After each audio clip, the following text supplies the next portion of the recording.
आदमी से, उन्होंने कहा कि हमने तो मुसलमानों की जो किताब है उसके अंदर ये बात लिखी हुई है, तो हमने कौन सा गलत कहा।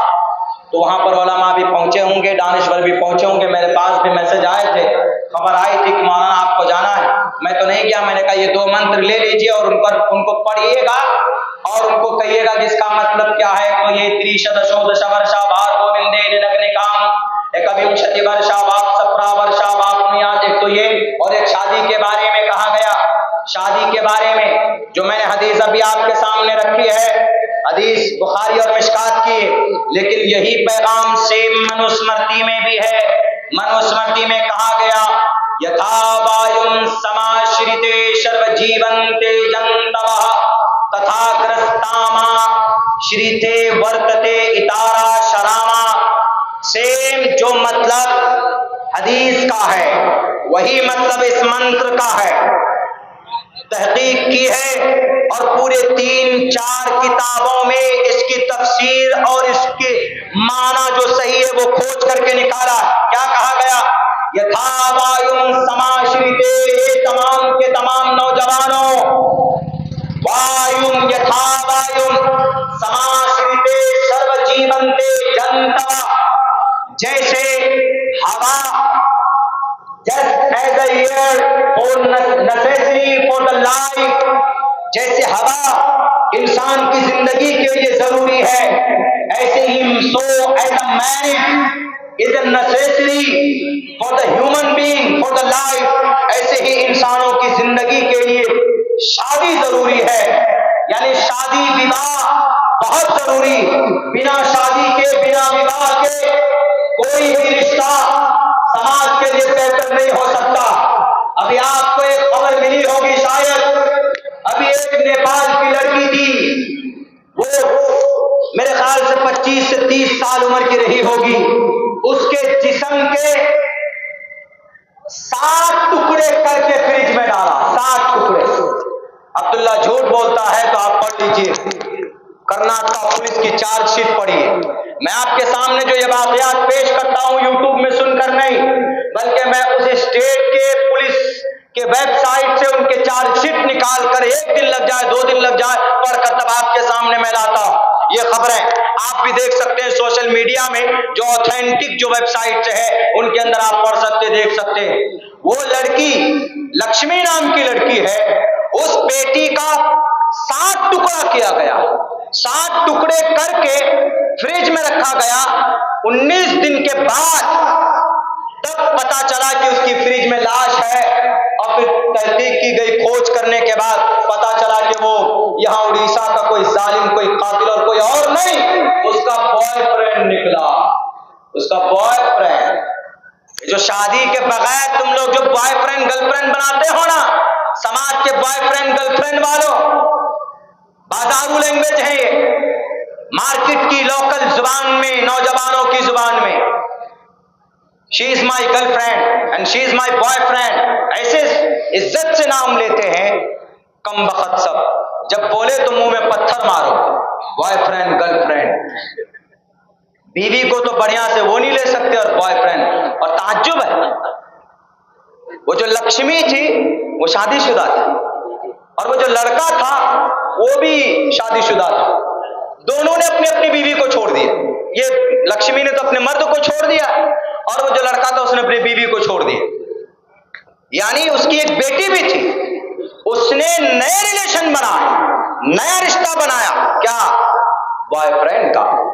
जहां काम करती थी उसके साथ प्यार हो गया, उस लड़के के साथ। जब उसका शौहर टॉर्चर करता, टॉर्चर क्या कहता था कि तुम्हारा किसी और से रिश्ता है, जब मैं तुम्हारा शौहर हूं, तुम्हारी जरूरत पूरी करता हूं, तुम्हारा सब कुछ करता हूं, बेटी है सामने में, तो तुम उसके साथ क्यों रहती हो? वो कहती है कि मैं आजाद हूं, मेरी जिंदगी। तुम आजाद काहे को? अर्रिजालु क़व्वामूना अलन निसा, तुम्हारा राजकुमार तुम्हारा शौहर है। अब आई लव यू बोलना हो, क्या आई मिस यू बोलना हो, क्या आई लाइक यू बोलना हो, क्या आई कुछ भी बोलना हो, आई फाइट यू बोलना हो, वो सब अपने शौहर को बोलो, पराये को नहीं। पराये को बिल्कुल नहीं बोल सकते।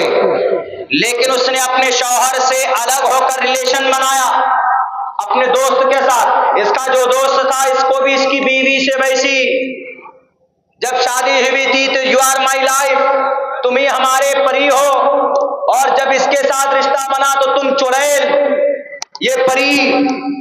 हुआ ऐसा, कोई बात में कहा सुनी हो गई, आपस में तकरार।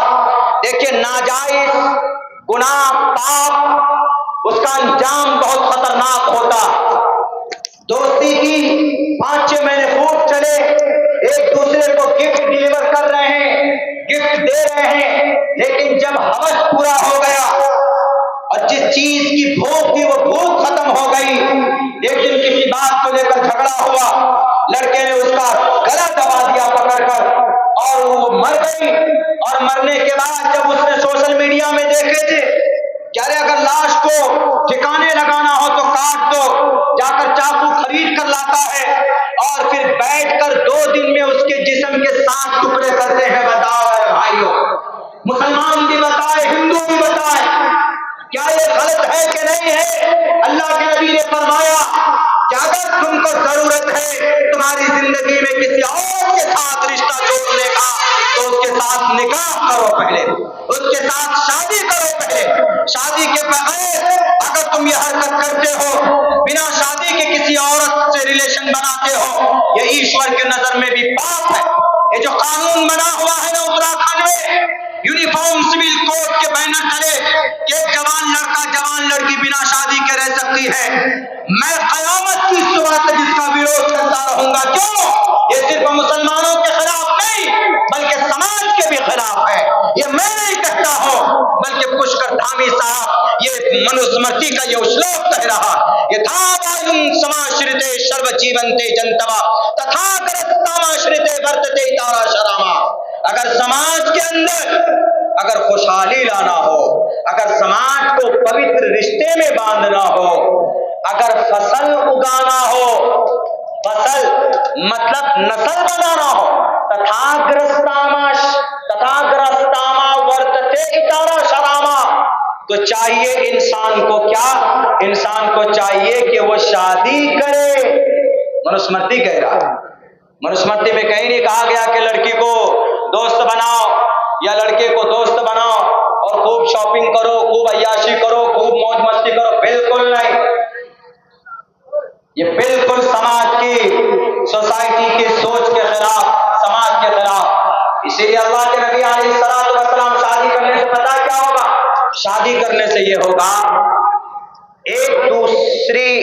एक दूसरा खानदान आपस में बढ़ेंगे, बच्चे पैदा होंगे, बच्चे पैदा होंगे तो नस्ल बढ़ेगी। मनुस्मृति ने कितनी अच्छी देखिए तशरीह की है, तथा गिरस्तामा, अगर गिरस्ती किसको बोलते हैं? हमारे यहाँ काश्तकार को बोलते हैं, किसान को बोलते हैं। क्यों बोलते हैं उसको गिरस्त? क्योंकि वो फसल उगाता है, बीज बोता है तो फसल उगते हैं। ये तशबीह कितनी अच्छी थी। तो यहां पर चूंकि शादी के जरिए से बीज बोएंगे, मर्द बीवी दोनों मिलकर, यानी दोनों सोहबत करेंगे, तब जाकर यहां पर फसल उगेगी, मतलब वो बच्चा पैदा होगा, यानी नस्ल बढ़ेगी। कितनी अच्छी बात कही गई। ये बात क्यों नहीं बताते हमारे महाराज लोग भी, और मुसलमानों में भी ये बात आम होनी चाहिए कि आपका बच्चा बालिग हुआ, आप अपने बच्चों को शादी दिलाइए, आप अपनी बच्चियों को शादी दिलाइए। टाइम पर शादी नहीं दिलाते हैं, तब जाकर आपके लड़के और लड़की भाग जाते किसी और के साथ। देखिए कि बच्चा हमारा बालिग हो चुका है तो फौरन उसका अच्छा रिश्ता देखकर उसकी शादी करा दीजिए, ताकि वो बच्चा इधर उधर मुंह ना मारे। और कभी कभी हमारे नौजवान, मेरे नौजवानों, अगर आपको शादी की ख्वाहिश है तो शर्म करने की जरूरत नहीं। अपने बहन से बोलो, अपनी माँ से बोलो, या अगर शर्म आती है तो भाभी है घर में तो उनको ही इशारा कर दो, वरना आपका सबसे बेहतर दोस्त और आपका सबसे बड़ा गमखार और सबसे बड़ा दोस्त आपकी माँ है। आप अपनी माँ से बताओ। और हमारे जितने भी गार्जियन हजरात हैं, जैसे ही उनको महसूस हो कि मेरा लड़का बड़ा हो गया है, इसको इशारा ऐसा अगर आपको लगने लगे तो फौरन उसके लिए मुनासिब रिश्ता करके उनका विवाह करा दीजिए, उनकी शादी करा दीजिए। आजकल जो हमारी बच्चियां भागती, जो मुर्तद हो जाती, अपने ईमान का भी सौदा कर लेती, उसमें माँ बाप भी जिम्मेदार है। वक्त से पहले यानी वक्त होने पर उनकी शादी और उनका विवाह नहीं कराते, तब जाकर वो दूसरों के साथ भागते। अल्लाह के नबी अलैहिस्सलाम ने 11 शादी क्यों की? मैं